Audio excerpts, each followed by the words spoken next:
This talk was given by Roshi Martin, guiding teacher of the Endless Path Zendo, a lay Buddhist community in Rochester, New York. Join our practice, in person or online, at endlesspathzendo.org. So today is Saturday, May 31st, 2025, and I'd like to read a little bit from and add some comments to a short chapter from a book that I wrote with and for Roshi Kapleau. I was his editor, Awakening to Zen, The Teachings of Roshi Philip Kapleau.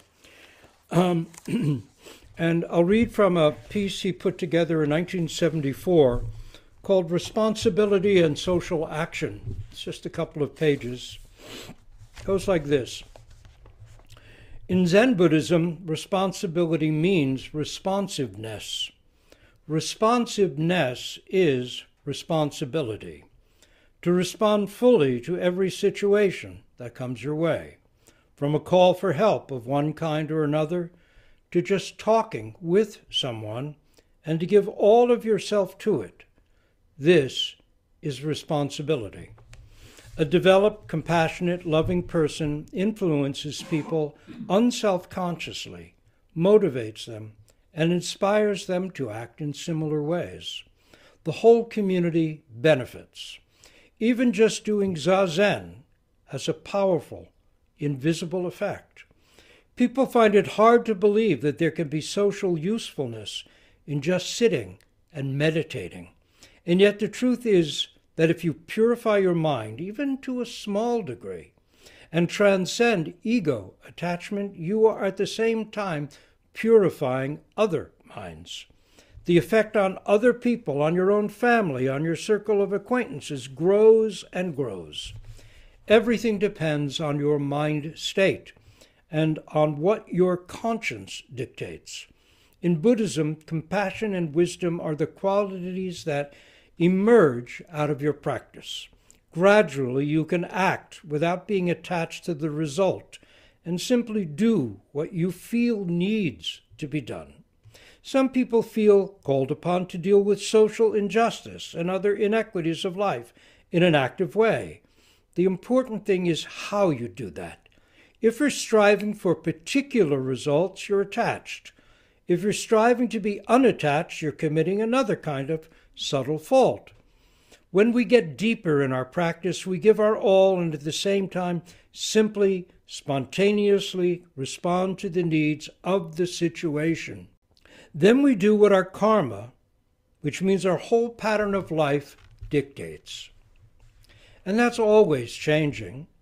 Remember that karma is not a fixed thing. The relation between cause and effect is dynamic and is constantly changing. The more we practice, the more we become aware of these things. The more we become aware of these things, the more our past karma changes. Gradually, our future karma will be created from a different base, a base of awareness rather than a base of habitual, unconscious self-centeredness. This changes things. There's really no distinction between being and doing. Being is an aspect of doing. Doing is an aspect of being. Without an awareness of being, there can be no truly meaningful doing. Any doing that lacks awareness of the being aspect becomes a kind of frenzied thing, a do-gooding that can often do more harm than good. Erich Fromm, in his book, The Art of Loving, says, as I remember it, that in our Western culture, a person to be active must always be doing something. It is the active person who is always right. And to be active means to be working, to be studying, to be doing sports, or so on. He goes on to say that what's not taken into account is the motivation behind the doing. For example, somebody could be doing something out of tremendous ambition to make money, or for fame, or for position, or one could be driven for psychological reasons, an underlying anxiety. I must have more money. I must have more attention given to whatever it is. It's an unconscious driving force in our lives, which really means this kind of compulsive thing means that that activity is actually a passivity, not an activity, because one is not the actor, but rather one is being acted upon. One is being driven by issues and powers and forces inside oneself, within oneself, unconscious habits, conditioned things that go way back into childhood or even further. And so he says that actually the highest activity is, he used the word meditation, but we would say zazen. Becoming truly conscious is the highest activity. It begins to free us from hidden compulsions that so dominate and control passively our lives. He says, when all is said and done, under the proper circumstances, this is then Roshi Kapleau again, the proper mind state, it is a free act, and therefore the highest kind of activity. Free of self-centeredness, free of our compulsions. This is what Zazen makes possible. Stepping forward into our life just as we are, this unconditioned, free being, connected with everything. It's a different foundation for living, and it's not a quick fix. It takes time and patience and perseverance and courage, which are active things. Sitting in this way, one develops a sensitivity after a while, and one feels the pain of the world very strongly. It's not like, oh, well, now I'll always feel good because I'm doing Zazen. No, you might feel worse at times, because the pain of the world is your own pain. The pain of other people is your own pain. There's no escape. There's no evading.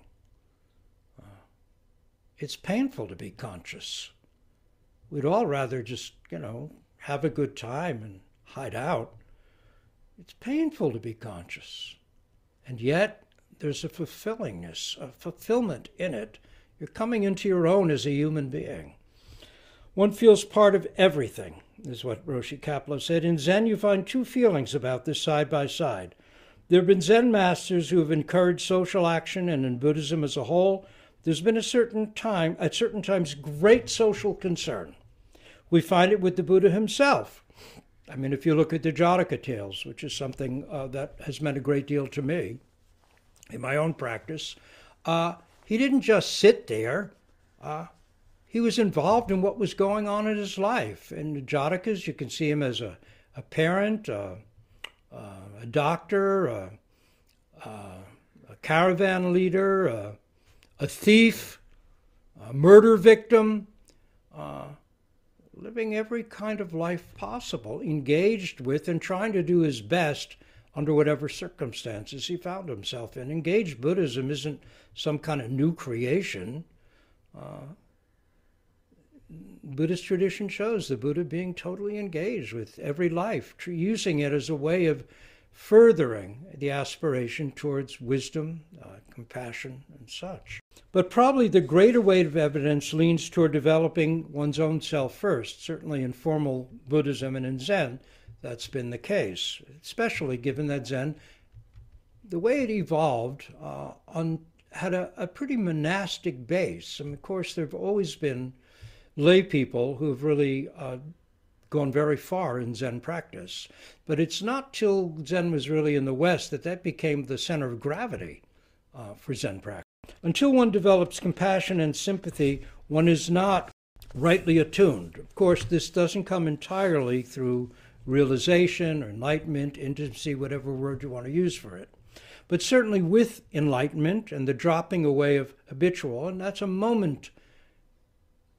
momentary experience, this complete falling away of any sense of one's own self or body. It doesn't mean ignoring it. It doesn't mean suppressing it.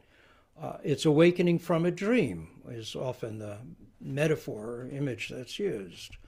The dropping away of habitual self-concern Feelings are liberated that allow us to become much more deeply sensitive to every kind of situation. Some people, however, try to help others on a large scale before they're ready. Milarepa, the great Tibetan Buddhist teacher, said there will never be any end of people to help. Till the end of the world, there will always be people to help. But to help people without hurting them at the same time or hurting oneself means we really have to work on ourselves even as we're doing that. But certainly this doesn't exclude helping in emergencies or times of crises or simply whenever you're asked. Nor does it exclude doing whatever might be useful or beneficial in general to one's culture, to one's family, for one's friends, for the world. Anything you can see that would be useful or beneficial, that it's in your power to do, you should do it. If you can see it, do it. This is a natural part of practice. In the 3 Pillars of Zen, Yasutani Roshi talks about the difference between a bodhisattva and a Buddha. A bodhisattva, he says, is attached still to the idea of saving or helping people. Attached is the point. Whereas a Buddha spontaneously does these things wherever he or she can. A Buddha is one who is constantly helping but has no self-conscious thought about it, no special intention to do so. It's simply who they are. They just do it. A middle way alternates between the life of inward meditation and the life of action in the world. The twin poles of nirvana and samsara are ultimately one. What we take in through meditation, we give out in love, in action, on behalf of our fellows on this earth, human and non-human alike. Social action is itself a kind of meditation and can be a great ripener of compassion and equanimity. It can also be an act of giving what we can. This corresponds to the 8th precept, not to withhold spiritual or material aid. The Buddha said, "Whoever nurses the sick serves me." The object of gaining an insight into the inner truth of things is really to qualify oneself for greater compassionate action in the world. A Zen master said, Zen training is a preparation for life in the world, not the goal of life in the world. Buddhists do not take a fatalistic view of karma. Rather, Buddhist teaching has always urged practitioners to make every effort to remove disease and war. There's whole chapters, I forget where, it might be Santideva, the way of the Bodhisattva, the vow of the Bodhisattva, about in times of war, Bodhisattvas do all they can to bring peace. In times of famine, you don't sit there and talk about Zen, you bring food. Things like that. That's teaching. When people are starving, you bring food. When people are crying, you offer comfort. It's responding to the situation, but that means seeing the situation clearly as well. And that's where seated zazen and action come together. The foundation one gains by seeing through one's own self-issues allows one then to be much more effective in working in the world, doing things valuable or helpful, hopefully. In short, the relation to cause and effect is not fixed but constantly changing. Men and women make their own history, but they make it under specific karmic conditions inherited from previous generations, collectively as well as individually. More than any previous society in human history, capitalist industrial society has created conditions of extreme impermanence, terrifying insubstantiality, and a struggling dissatisfaction and frustration. It would be difficult to imagine any social order for which Buddhism was more relevant and needed. Surely Buddhists should be sharp and active critics of all social conditions and values that move deluded and struggling humanity further to increase pain and suffering, greed and violence. He wrote this in 1974. Look at our daily news in this country. At the same time, they must remain compassionately responsive toward the individual men and women who drive others and are themselves driven by their own undisciplined impulses. Is not a Buddhism that lectures individuals on their delusions, but has nothing to say about the deluding political and economic conditions that reinforce these, merely hypocrisy? To not name the conditions, to not see our history, which is exactly what, to be blunt, the Republican Party is trying to erase and ignore, and then act as if it never existed and doesn't exist, is a complete dereliction of our humanity. Zen doesn't aim to add a thing to us, it's to help us become truly, to be, not become, to be truly human. So, Buddhism that lectures individuals on their delusions but has nothing to say about the deluding political and economic conditions that reinforce all these horrors. Isn't that merely hypocrisy? Here again, our way is the middle way, concerned with individual change, but also with the context of social change, yet ultimately with something greater than either or both. The Buddhist way, with its compassion, equanimity, tolerance, concern for self-reliance and responsibility, above all, its cosmic view, can be a model for society. What are needed are political and economic relations and a technology that will, A, help people to overcome egocenteredness through cooperation with others instead of subordination, exploitation, and competition. B, offer to each a freedom that is conditional only upon the freedom of others, so that individuals may develop a self-reliant social responsibility rather than being the conditioned pawns of institutions and ideologies. C, concern themselves primarily with the material and social conditions of personal growth and only secondarily with material production. He alone can do good who knows what things are like and what their situation is. And this is a quote from E.F. Schumacher in his classic book, Small is Beautiful, which had just come out around then. To a world knotted in hatreds and aggression, Buddhism offers a unique combination of unshakable equanimity and deeply compassionate practical concern. And then he quotes, "He who clings to the void and neglects compassion does not reach the highest stage. But he who practices only compassion does not gain release from the toils of existence. He, however, who is strong in the practice of both remains neither in samsara nor in nirvana."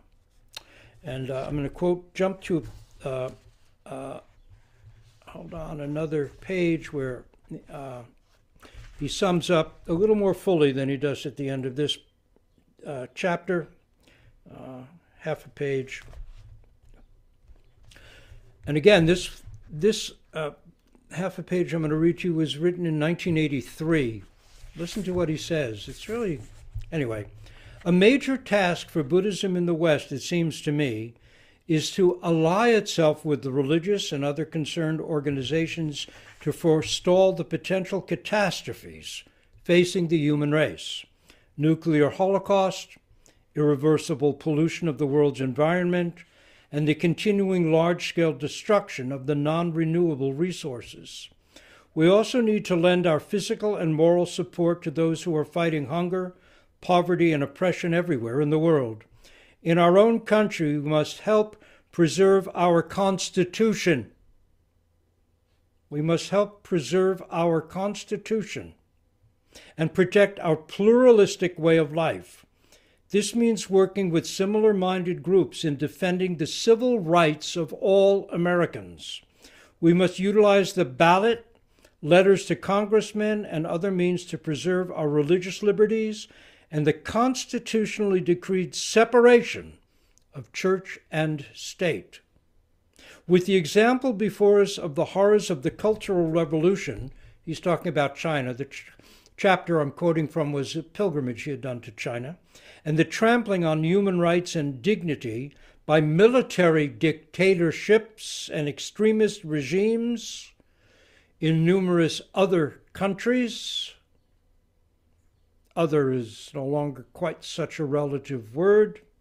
It behooves us to be vigilant, to protect our liberties from the encroachments of elements on either the extreme right, the greatest danger in the United States, or extreme left. And then, let's see if I can... Then to go back to the final chapter, paragraph here in this little chapter I had read, to remain silent or indifferent in the face of the challenges in today's imperiled world is in the end to give aid and comfort to forces of reaction and bigotry, and to weaken the effectiveness of those seeking to combat such negative forces. Let your practice go with you out of the Zendo and see what happens. Let the world's pain come into your Zazen and see the great exertion that will emerge. Now, a bit more commentary about stuff in the present. After saying all that, I hope you'll remember the Jataka, which I've probably used a number of times in Teisho, of the brave little parrot. The little parrot, the Buddha in a past life, different in a long gone past world age, is a little parrot. The forest she's living in begins burning. She smells the smoke and could fly away to personal freedom. But she can't, because she sees the danger that all others are in. And so instead of flying away to her personal freedom, she's a bird. She can fly away from a burning forest. She can fly over the river where the flames can't reach, but the animals can't. They can't. The trees can't. The trees are going to burn. They're living things too. And so she does the one little thing. She responds to her situation out of a selfless concern. She keeps flying back and forth from the river to the forest to the river, with tiny drops of water. And in the end, something happens that logic can never explain. And it's a statement about wholehearted effort, about giving oneself fully and doing the one little or few little tiny things that you can actually do, and how that might affect the entire picture in ways logic will never untangle. So there's that, coming forward honestly out of what you can see and doing the one little thing or two little things you can do. There's great hope in that story. She responds, that little parrot, simply by doing the one little thing with her whole being, her whole heart. Certainly practicing Zazen, coming to Teisho and Doksan and Sesshin is doing. It is active, not passive.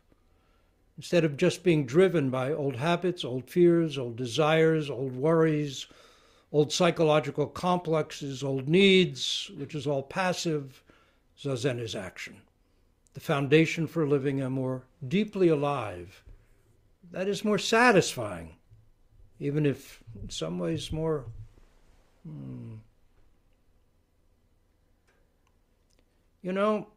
you'll open yourself to scary things, not being self-centered. Let's face it. In some ways it's harder, but then who wants to shut their eyes? What kind of life would that be? And if you keep your eyes shut, eventually you'll step into the street and get hit by a bus. So I don't recommend it, even on practical terms. But to get personal, I'm going to share a little with you. Someone recently brought up something about when I was born. And I answered, I was born with my last breath. That's when I was born.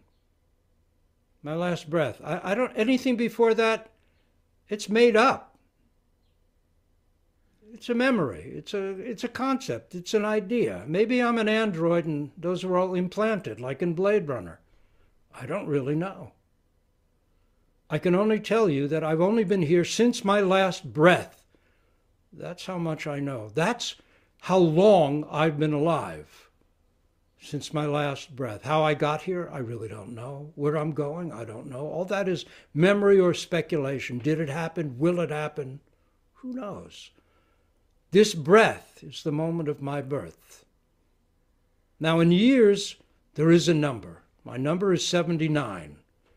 From this perspective of having lived 79 so-called years, which are really only mementos of how many times the planet has been around the sun, essentially. I don't know that. I just know that's the number I've been assigned. From this perspective, I may last another 10 years or so, with luck. Who knows? And who knows how long I'll be functional. But figured roughly, from today, this breath, I'll probably die by the time I'm 10 years old. So the truth is, I'm going to die young. I'm not going to die old. I'm going to die young. Too young, alas. So the important thing is to live well now. And to do that, we must speak up and act for what is good. The three general resolutions of Buddhist tradition, which we've all agreed upon, are, I resolve to do good. I resolve to avoid evil. I resolve to save the many beings. These are the three so-called general resolutions that are at the core of Zen Buddhist life. Our life is practice, and practice is not an escape from or evasion of all that's on our plate in this very life.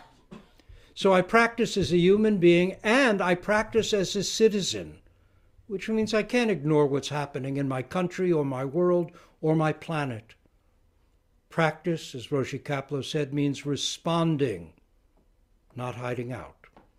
We aim to be genuine human beings, fully human beings, whole human beings. This is what Zen practice is all about. So I have 10 years maybe to truly live up to the resolutions I've made. And to be clear, I'm not a Zen master. I'm a Zen teacher. I am who I am. I am not Dogen. I am not Hakuin. I started practicing some 55 years ago. And I started married with a family and have continued to practice as a lay person, though I am ordained as a lay Zen priest. My final formal teacher, Dainin Henry Roshi, asked me to start teaching at the end of a Rohatsu Sesshin in December of 2011. Since then, I've simply aimed at sharing what I actually have found helpful, what has transformed my life to the good through Zen Buddhist practice. See if it's useful to you. If it is, then let's do this sincerely together to the best of our abilities. The clock is ticking on us all. So do it as fully as you can. Don't try to make it easier for yourself and fit it in around the edges. Jump in whole hog, but at the same time, maintain your balance. Don't ignore the realms of your life and the realities of your life, but don't use them as an excuse either, please.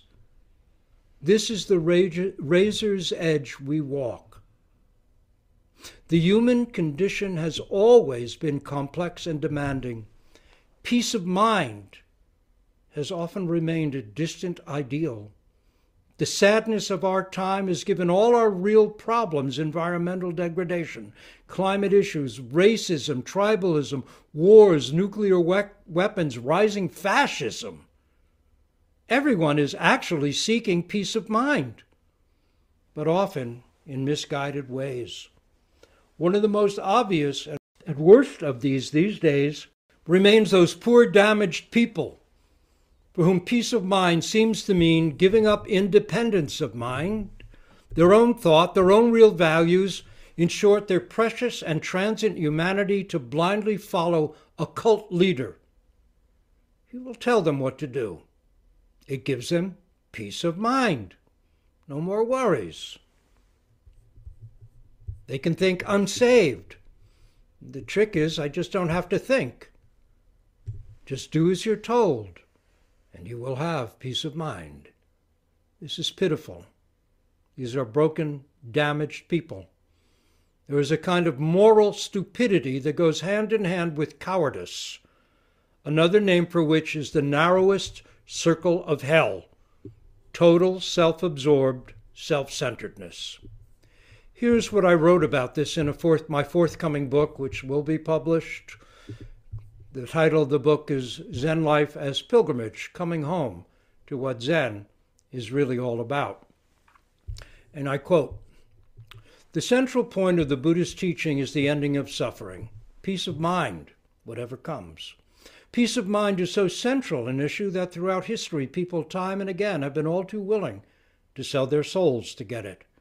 Rather than feel exposed, naked, alone, and vulnerable, people sacrifice freedom, independence, even humanity, to accept narrow, foolish, destructive beliefs and cultishly follow the dictates of horribly flawed leaders, all to gain this precious peace of mind. Just follow, we're told. There's no need to think, just follow, and you will have peace of mind. Nuremberg gave the lie to that. Following orders was neither salvation nor legal excuse. Perhaps even the mouth of Sauron in the Lord of the Rings, while hoping for the best, did not rest truly easy in the wee hours of the night. Trying to ignore the realities of our common human condition of impermanence, or even simply aiming to stay calm whatever difficulties come our way, doesn't seem to work, except maybe in the short run for a time. Eventually the dam breaks, and when it does, the world, in its stunning diversity and glorious disorder, comes pouring back in. Still, if you think there's a way to shut down and avoid the seeming injustice of being human, of being conscious, and so being fully alive and at the same time fully aware of our inability to escape sickness, aging, and death, be my guest. Take that route. Try it. Maybe you're the chosen one, destined to do what's never been done, and live forever, always happy, always well. But if that's not the case, it might be worth exploring this incident of Bodhidharma's meeting with Wei Ke, a man with a troubled mind, who nonetheless became Bodhidharma's heir and went on to transmit his Dharma, which is how and where Zen Buddhism begins. Here's the koan.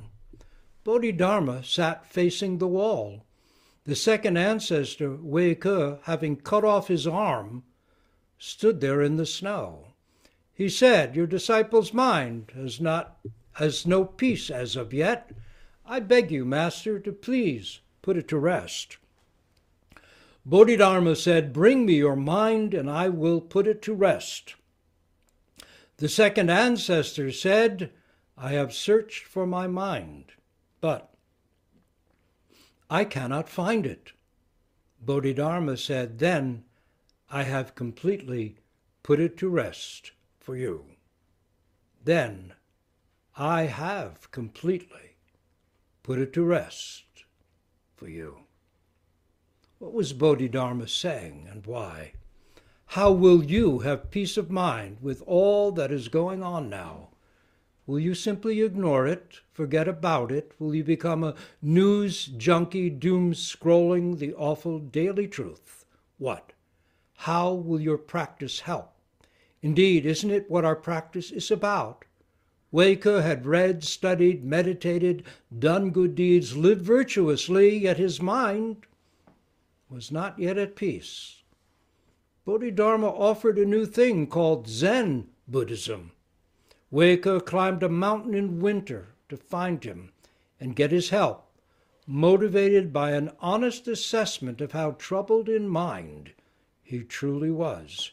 He even cut off his own arm to motivate an unyielding Bodhidharma to open up the gate of compassion for him. The rest is history. But is it ancient history? 1,500 years dead and gone. What does this encounter dialogue offer us now with all the trouble on our plate? Not to mention the ordinary triumvirate we all face, regardless of any of our other issues, efforts, or awarenesses of sickness, aging, and our own inevitable death. I hope you will be able to tell me one day soon. And as we have a little time, I'll read another very, very short section from Awakening to Zen.